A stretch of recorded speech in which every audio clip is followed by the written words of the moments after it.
believe the stat was not losing back-to-back games where he had played since January until the point of where they get to the finals. His ascent, Marcus Smart's toughness on the defensive end, his impact. I mean, they had a tough trek through the Eastern Conference this year, and it sets them up in a position where they're facing a Warriors team that, as we mentioned there in the Sports Center update, they came in and they come into this series as the favorites, 3-point favorites from Caesars. But I remember when you and I were doing a show last week, and this was right as Game 5 was wrapping up, and the Celtics and the Heat hadn't even played Game 6 yet. And Vegas was already going ahead and giving the Warriors props and saying that they were the favorites. And that irritated me because I'm like, we still potentially have 2 more games here in the Eastern Conference Finals, and we did end up seeing that come all the way through. But I do not think anybody who thinks this is going to be a cakewalk for the Golden State Warriors because they have a championship pedigree, they have their big 3 remaining, they've done this before, they're less injured than the Boston Celtics. I think that that's just putting a little bit too much of the cart before the horse because no team will give the Warriors problems defensively like the Boston Celtics. You want to match Marcus Smart up on Steph Curry, we already know what happens when that happens.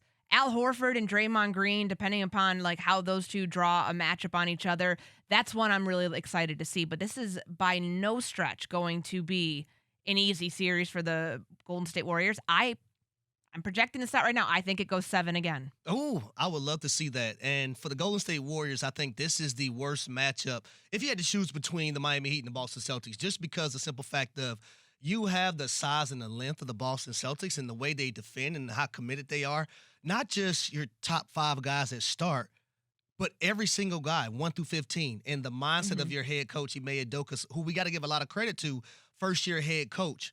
And can I bring this up really quick?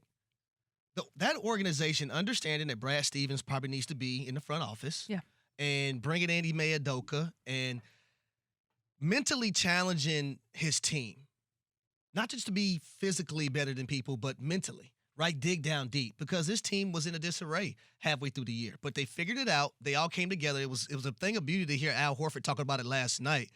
But when you look at this matchup, the way the Boston Celtics defend can pose problems for the Golden State Warriors.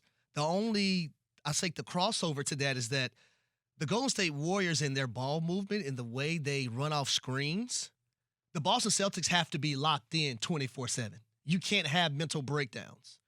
And for me, when you look at this matchup, Steph Curry, you can't be playing with the basketball. You can't be at the top dribbling, just playing with it.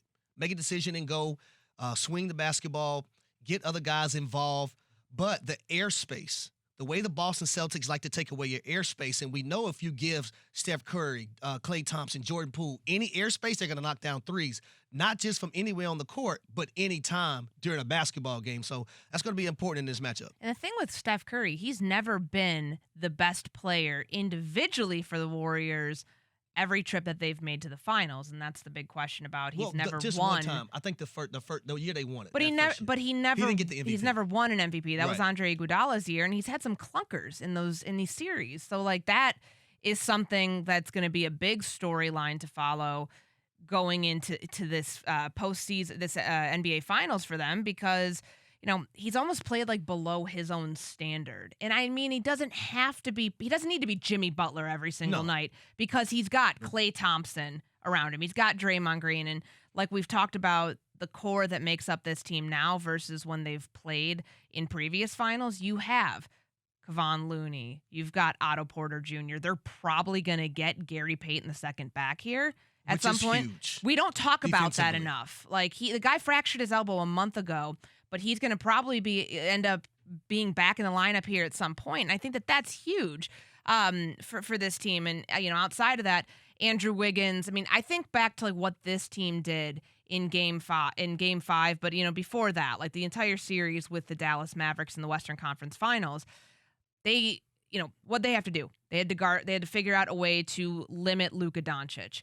And they didn't use Draymond Green as the primary defender on Luka. They threw so many different looks at him with, whether it was Looney, whether it was Andrew Wiggins, what have you, a combination of those two and others, which makes me then think about is this team going to use that exact same approach for Jason Tatum Ooh. this time around? Is it going to be Draymond Green on him primarily as a defender, or are they going to try to do the same thing that they did with Doncic? Because, if Tatum, let's say it's like Andrew Wiggins, if he gets him in foul trouble, Draymond Green would be like the only logical candidate that you would pull out of the hat there to be the primary defender on Tatum. But gosh, I feel like they can follow the same sort of recipe that they used before to try to game plan for the Celtics' best player. I'll say this. Here's the difference in this series, I think. When you have a guy like a Jason Tatum, who's, 6'8", 6'9", lengthy, can shoot over a lot of people. And you've seen that in the ball game last night when Gabe Vincent was in the game and Kyle Lowry, right? They tried to take advantage of that matchup and the size advantage that Jason Tatum normally has over smaller guards. I also seen it in the last regular season game they played against the Brooklyn Nets, where when it came down to crunch time, Jason Tatum, they developed a pick and roll. Jason Tatum got matched up on Patty Mills, and he was just shooting over the top of him. Now, my concern with the Golden State Warriors is when you have Jordan Poole and Steph Curry in the game, now you can put either one of those guys in the pick and roll and create that matchup, and now Jason Tatum can take advantage of it and shoot over the top. It's a bit more difficult when you only have Steph Curry out there, but when you have two guys that can possibly be a liability size-wise with a guy like Jason Tatum, who I think is one of the better one-on-one players and having the ability to shoot over smaller defenders in the league, that's when it poses problems because we've seen Jordan Poole try to guard my guy from Memphis, Ja Morant, and it wasn't good. So that's the only thing I'm worried about the Warriors defensively when Jordan Poole and Steph Curry is in the game and then they get him in that pick and roll and now Jason Tatum is matched up with one of those guys. Do you help Steph or Poole and double? Now you're giving the shooters for the Boston Celtics wide open looks. Thanks for watching ESPN on YouTube. For live streaming sports and premium content, subscribe to ESPN Plus right now.